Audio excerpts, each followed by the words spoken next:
नमस्कार दोस्तों, स्वागत है आप सभी का आज के मुख्य समाचार के इस वीडियो में।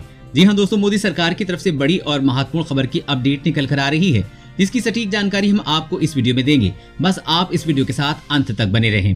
लेकिन उससे पहले आपसे एक छोटी सी रिक्वेस्ट है कि मुझे इस वीडियो को बनाने में बहुत मेहनत लगती है, तो इस मेहनत के लिए वीडियो पर एक लाइक जरूर कीजिएगा। साथ ही वीडियो में नीचे दिए गए इस लाल बटन को दबाकर चैनल को सब्सक्राइब कीजिएगा और इस घंटी को भी दबाइए ताकि आपको दिन भर की बड़ी खबरों की जानकारी लगातार मिलती रहे। तो चलिए दोस्तों, एक एक करके सभी बड़ी खबरों के बारे में जान लेते हैं। तो दोस्तों, आज की पहली बड़ी खबर की अपडेट की बात करें। भारत की बढ़ती ताकत पर दुनिया फिदा, चीन और पाकिस्तान परेशान। जी हाँ, कोरोना महामारी के इस दौर में भारत की बढ़ती ताकत पर दुनिया फिदा है, तो वहीं चीन और पाकिस्तान की परेशानी बढ़ती जा रही है।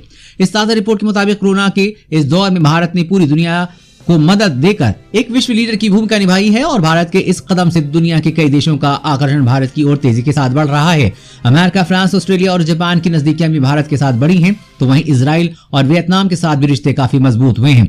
आज के समय में चीन, पाकिस्तान और तुर्की को छोड़ दिया जाए तो लगभग सभी देशों को भारत से रिश्ते बेहतर हुए हैं। वहीं चीन की विस्तारवादी नीतियों को रोकने के लिए अमेरिका, जापान और ऑस्ट्रेलिया जैसे बड़े देशों ने भी भारत की जरूरत को महसूस किया है। एक ताजा रिपोर्ट के मुताबिक भारत एशिया में एक बड़ी ताकत के रूप में उभरा है और भारत की सैन्य ताकत के साथ साथ आर्थिक ताकत भी तेजी के साथ बढ़ रही है। इससे चीन और पाकिस्तान को टेंशन बढ़ती जा रही है और उसे रात दिन चिंता सता रही है। और अगली बड़ी खबर की बात करें तो कोरोना वायरस को जलाकर खाक करने वाला मास्क आ गया। खासियत जानकर तुरंत खरीदना चाहेंगे। जी हाँ, जरा सोचिए, आपके हाथ कोई ऐसा मास्क लग जाए जो कोरोना वायरस से बचाव के बजाय उसके खात्मे में सक्षम हो, तो जिंदगी कितनी आसान बन जाएगी। सुनने में ये बात भले ही किसी विज्ञान फैंटेसी फिल्म के दृश्य सरीखी लगे, पर MIT के शोधकर्ताओं ने इसे हकीकत में तब्दील कर दिया है। उन्होंने तांबे की जाली से लैस एक ऐसा मास्क बनाया है जो नाक मुंह से निकलने वाली पानी की सूक्ष्म बूंदों में मौजूद कोरोना वायरस के अंश को जलाकर खाक कर देगा। दरअसल बैटरी से संचालित इस मास्क की जाली 194 डिग्री फ़ारेनहाइट पर तपती रहती है, जो वायरस के खात्मे के लिए उपयुक्त है। और अगली बड़ी खबर की बात करें तो ब्रह्मोस मिसाइल के लैंड अटैक वर्जन का सफल परीक्षण। ध्वनि की गति से 3 गुना है मारक क्षमता।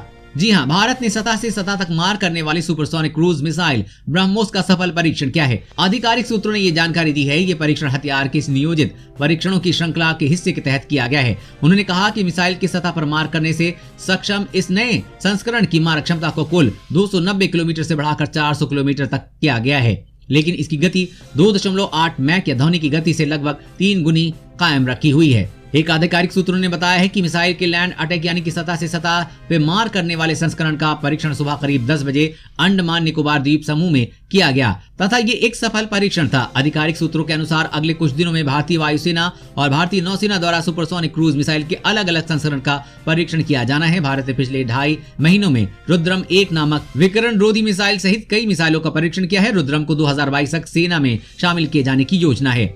और अगली बड़ी खबर की बात करें तो सिर से घूंघट गिरा तो ससुर व देवर ने की पिटाई। शौचालय में छिपकर महिला ने जान बचाई।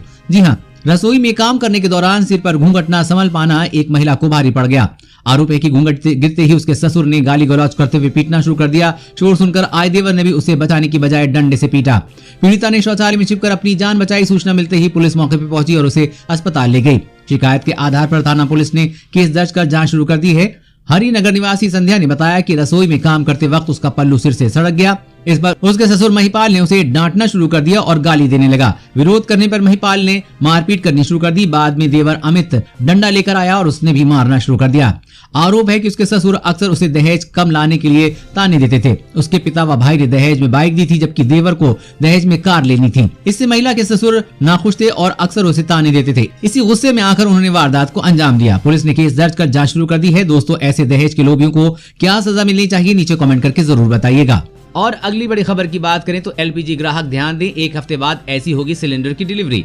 जी हाँ, LPG सिलेंडर की सप्लाई का तरीका बदलने वाला है। सिलेंडर की होम डिलीवरी अब OTP के जरिए होगी। तेल कंपनियां LPG सिलेंडर का नया डिलीवरी सिस्टम लागू करने वाली हैं। इस सिस्टम में अब सिर्फ बुकिंग कराने भर से काम नहीं चलेगा, यानी जब डिलीवरी मैन घर पहुंचेगा तो उसको OTP बताना होगा, तभी सिलेंडर मिलेगा। सरकारी तेल कंपनियों ने गैस चोरी रोकने और सभी ग्राहकों की पहचान के लिए नई व्यवस्था लागू करने का फैसला किया है। इस प्रोसेस को डिलीवरी ऑथेंटिकेशन कोड कहा गया है।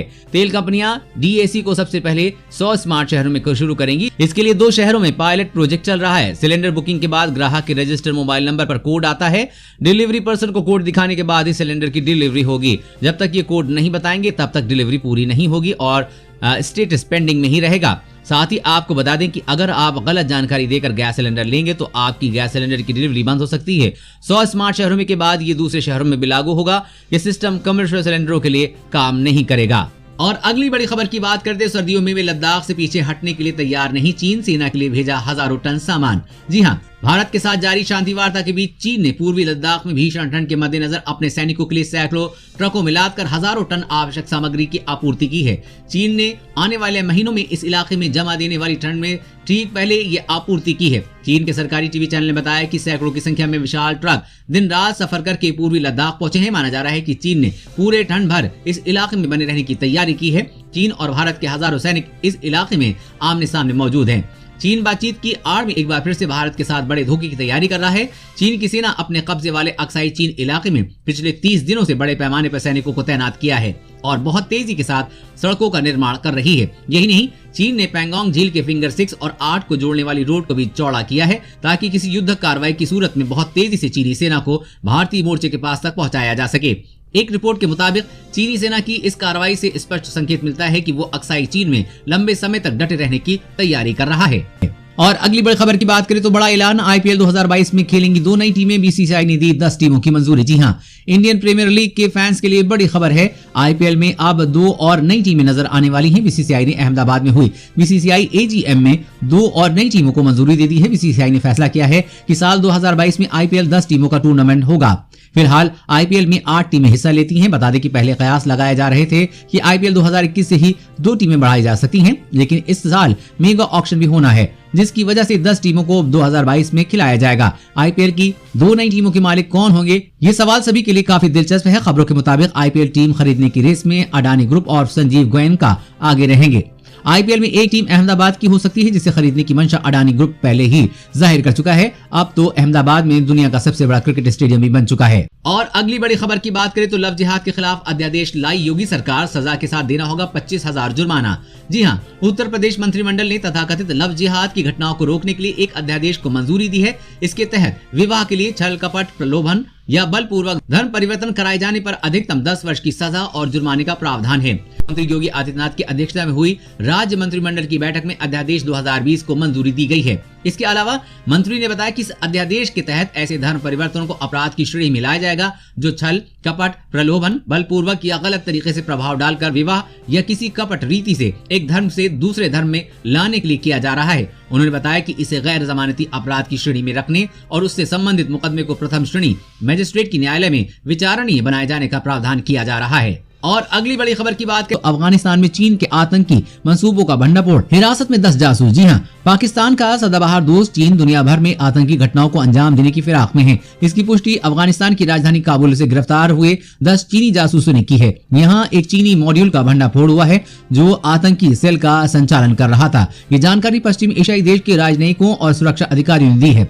घटना की जानकारी रखने वाले काबुल और दिल्ली में मौजूद लोगों ने कहा कि मॉड्यूल का भंडाफोड़ होने से बीजिंग को काफी शर्मिंदगी उठानी पड़ रही है। अब वो इस मामले को छिपाने के लिए अशरफ गनी सरकार को मनाने की कोशिश कर रहा है। हाल ही में 10 चीनी नागरिकों को अफगानिस्तान के राष्ट्रीय सुरक्षा निदेशालय द्वारा जासूसी और आतंकी सेल चलाने का आरोप में हिरासत कर लिया गया है। माना जाता है कि ये चीनी नागरिक चीन की जासूसी एजेंसी राज्य सुरक्षा मंत्रालय से जुड़े हैं। सालों में ये पहली बार है कि जब चीनी नागरिक अफगानिस्तान में जासूसी करते हुए पकड़े गए हैं। जब से अमेरिका ने अफगानिस्तान से अपने सैनिकों को वापस बुलाया है तब से ही बीजिंग यहाँ तेजी से अपने प्रभाव का विस्तार कर रहा था। साथ ही यहाँ से भारत में भी अपने जासूस भेजने की प्लानिंग कर रहा था। और अगली बड़ी खबर की बात करें तो 3 दिनों में 2000 रुपए तक सस्ता हुआ सोना, आगे और आ सकती है कीमतों में गिरावट। सोने और चांदी की कीमतों में एक बार फिर से गिरावट दर्ज की गई है। पिछले 2 दिनों में भारत में सोने और चांदी की कीमतों में भारी गिरावट आई है। आज लगातार तीसरे कारोबारी सत्र में सोने और चांदी की कीमतों में कमी दर्ज की गई है। आज सोना 900 रुपए गिरकर 48,485 रुपए प्रति 10 ग्राम, जबकि चांदी 1,600 रुपए गिरकर 59,460 रुपए प्रति किलोग्राम पर आ गई है। बता दें कि बीते 2 दिनों में सोने का भाव 1,200 रुपए कम हुआ है, जबकि चांदी की कीमत 2,178 रुपए लुढ़की है। ऐसा कोरोना वायरस वैक्सीन पर आ रही अच्छी खबरों के चलते हो रहा है। इसी वजह से वैश्विक बाजार में सोने की दर 4 महीने से सबसे निचले स्तर पर गिर कर गई है। साथ ही विशेषज्ञों का मानना है कि आने वाले दिनों में सोने चांदी की कीमतों में और भी गिरावट आएगी। और अगली बड़ी खबर की बात करें तो ताइवान से युद्ध की तैयारी में जुटा चीन, दक्षिण चीन सागर में की मिसाइलों की बारिश। जी हाँ, अमेरिका के ताइवान की सेना को घातक हथियार देने से बौखलाए चीन ने ताइपे की सीमा के पास दक्षिण चीन सागर में मिसाइलों की बौछार कर दी है। चीन के सरकारी टीवी चैनल ने बताया कि चीनी सेना ने दक्षिण चीन सागर में इस सप्ताह लाइव फायर ड्रिल किया है। इस 2 दिनों तक चले जोरदार युद्धाभ्यास में चीन के करीब 100 सैनिकों ने हिस्सा लिया है। इस दौरान ताइवान के विमानों को मार गिराने के लिए हवा से हवा में मार करने वाली किलर मिसाइलों का अभ्यास किया गया। सीसीटीवी ने सैनिकों के अज्ञात विमानों पर मिसाइल दागने का वीडियो भी जारी किया है। रिपोर्ट में कहा गया है कि इस अभ्यास का मकसद सैनिकों के हथियारों की परख करना है। इससे पहले ताइवान से लगती सीमा पर चीन ने DF-17 हाइपरसोनिक मिसाइल और S-400 एयर डिफेंस सिस्टम को तैनात किया था। चीन ने इस इलाके में तेजी से अपने सैनिकों की तादाद को भी काफी बढ़ाया है। कई सैनिक पर्यवेक्षकों ने चिंता जताई है कि इस क्षेत्र में अपने ताकतवर हथियारों की तैनाती पर चीनी सेना सीधे तौर पर ताइवान को धमकी दे रहा है। और अगली बड़ी खबर की बात करें तो योगी सरकार का ऐलान, सभी मजदूरों को मिलेगी पेंशन और मकान। जी हां, यूपी में रहने वाले मजदूरों के लिए एक बड़ी खबर जी आ रही है।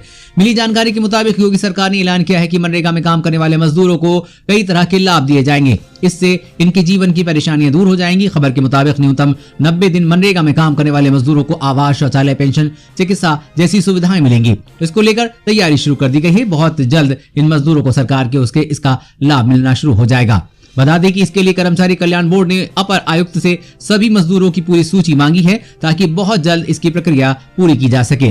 मनरेगा के अपर आयुक्त ने जानकारी दी है कि वर्ष में 90 दिन और इससे अधिक काम करने वाले मनरेगा मजदूरों की सूची तैयार की जा रही है। यूपी की योगी सरकार ने निर्माण श्रमिकों के कल्याण के लिए संचालित 15 योजनाओं को लाभ मनरेगा मजदूरों को भी देने का फैसला किया है। इसमें इन मजदूरों को कई तरह के फायदे हो सकते हैं और इन्हें आर्थिक लाभ भी मिल सकता है।